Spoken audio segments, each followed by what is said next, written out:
I'm Travis Leamons, and thank you for tuning in to a new episode of City Pulse. This is HTV Houston Television's highlight reel to get you up to date with activities and events within city departments and all around town.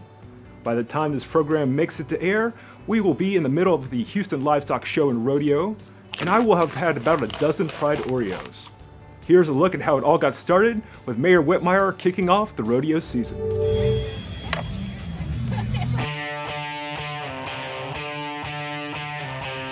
You know, we're seeing in real time, like right this minute, why Houston is such a great city.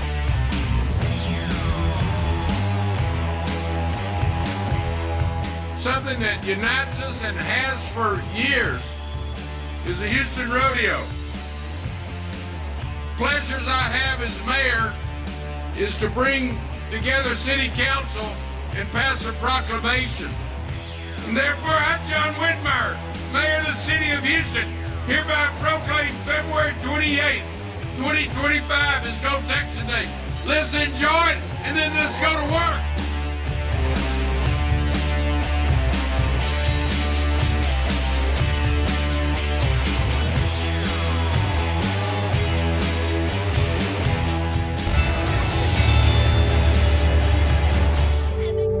Each February, the Mayor's Office for People with Disabilities collaborates with ReelAbilities Houston for a month-long film and art festival to further the message of inclusion. This year, HTV helped spread the word by having a special screening for the documentary short, Deaf Giants. The film shows the contrast of early inclusion of deaf players in the sport of baseball to why representation has regressed. HTV is having its first ever screening event. And so we've never had a screening event, and this screening event happens to be ReelAbilities. So filmmakers who happen to have disabilities but have incredible creative artistic abilities. I'm so excited to be here as part of the ReelAbility Film and Arts Festival. I was fortunate in my previous role, I was CEO of Tier Memorial Hermit, and we were one of the founding sponsors of the festival. And it flashed forward a few years, and now I'm CEO of the Alexander JFS, and I get to continue my incredible work with the Mayor's Office for People with Disabilities, and we're thrilled to bring this festival to Houston every year. Let's celebrate, learn, and continue to make Houston a city where everyone belongs. I just love what this is all about, and I can relate because I have a sister who is in the autism spectrum as well. So this is something that I think is really quite inspiring, that people with disabilities can not only be involved with film but just be a part of film.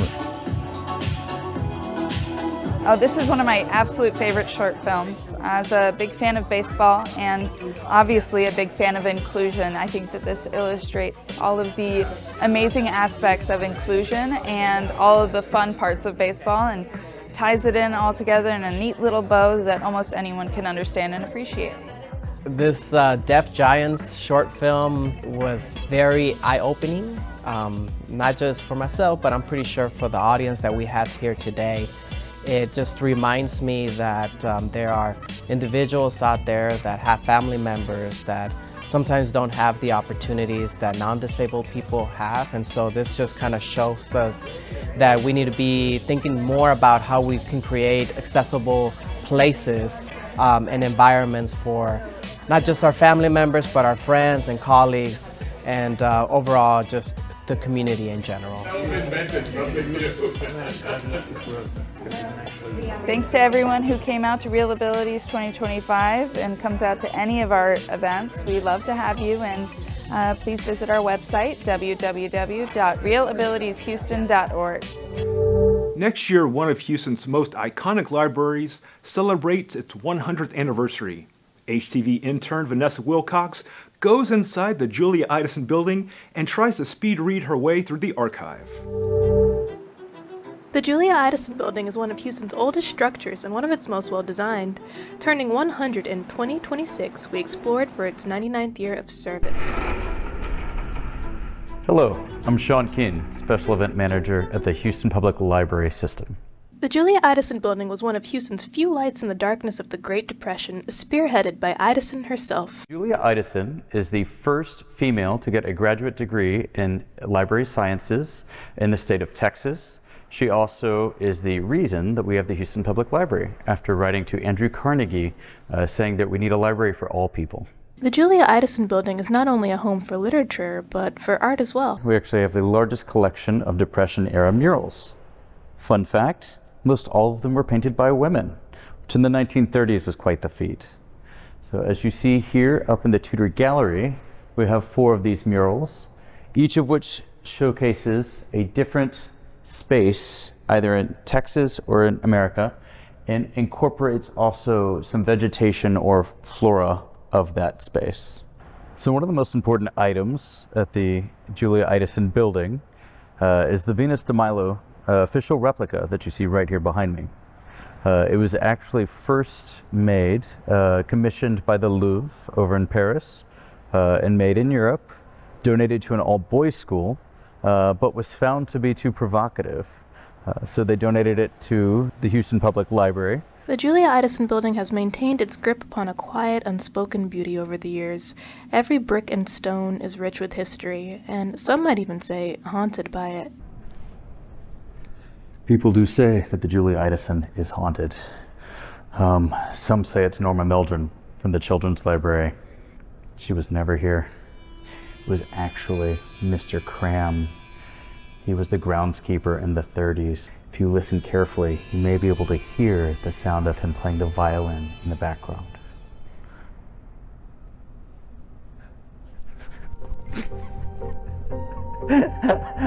That run in the end was terrible. For HTV and City Pulse, this is Vanessa Wilcox.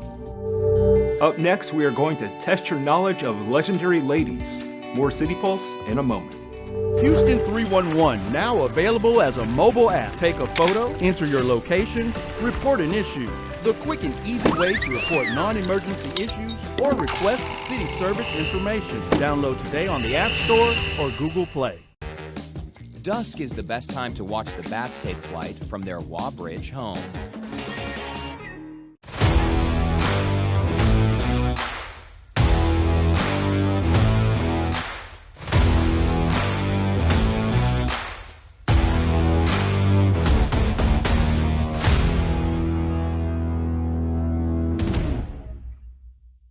St. Arnold, Texas's oldest craft brewery, shipped their first keg of beer in 1994. We get to experience a lot of cultures in our city. They challenge us to really rethink the ways we do things. We embrace the future, we learn, we grow, and work as one to get the job done and build a better future here in Houston. Hello, my name is Guadalupe Hernandez. My work deals a lot with going back and revisiting these places of my childhood in Mexico and documenting them. The influx of so many different people arriving here in Houston from around the world is very impactful on my palette as well as my canvas as an artist. Mainly for me, just all the art that was in Houston was a big influence on me. It really got me serious about making my own.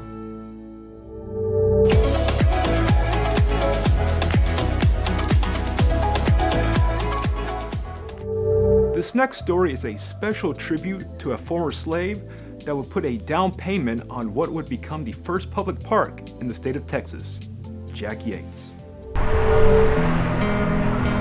When most Houstonians hear the name Jack Yates, they think of Jack Yates High School.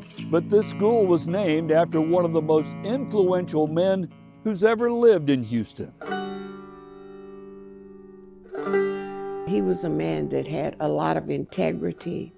He was a man that had a lot of purpose. And he was a man that believed in sharing with others. February is Black History Month, and we're saluting the late John Henry Jack Yates. A former slave, Yates and his wife Harriet moved to Houston with their children in 1865 after the end of the Civil War. I think besides being a slave, he was also a very religious person. And so therefore, believing in God and having a faith and he had to believe that things could be better. The Yates family lived in Freedmanstown, and Jack found work driving horse-drawn wagons. On the weekends, this devout Christian preached to the faithful.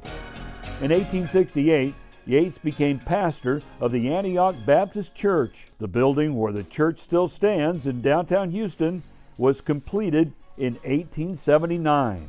While Yates was pastor at Antioch Baptist, his church partnered with another to purchase 10 acres of land and establish Emancipation Park. But Yates himself had to come up with the down payment. He knew that they needed a place that they could go and be together. Before they had the park, the only time that they could be together was actually at church. That first amount that he had to give that man, which is a lot of money to them at that time, was $100. And with that initial down payment on the land, it could be argued that Jack Yates became the father of the Houston Parks and Recreation System. Emancipation Park was the first public park in the state of Texas.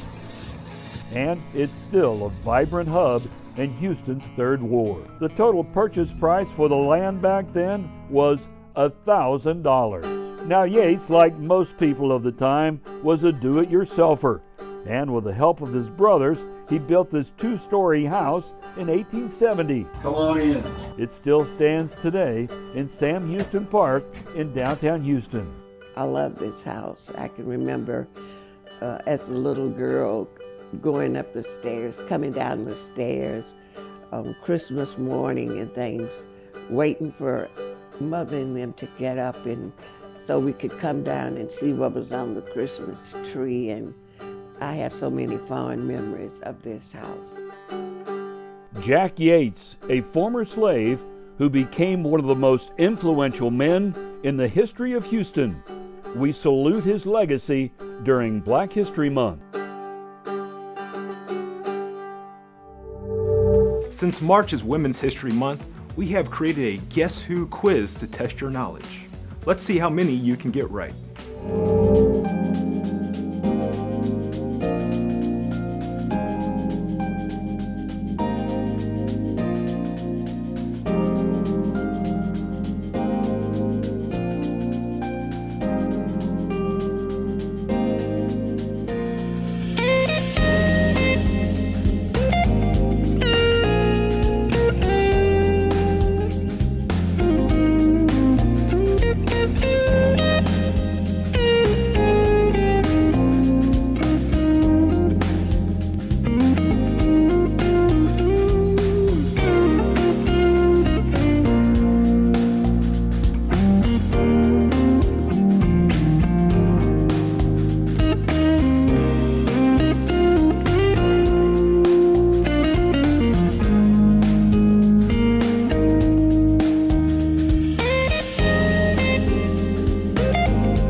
If you didn't get a perfect score, or even if you did, make the time to learn more about the women who made history by making history. Okay, that is going to do it for this episode of City Pulse. For HTV Houston Television, Spectrum Fusion, Houston Parks and Recreation, and the City of Houston, this is Travis Leamons. Until next time, please remember that we can always do better, and kindness is free.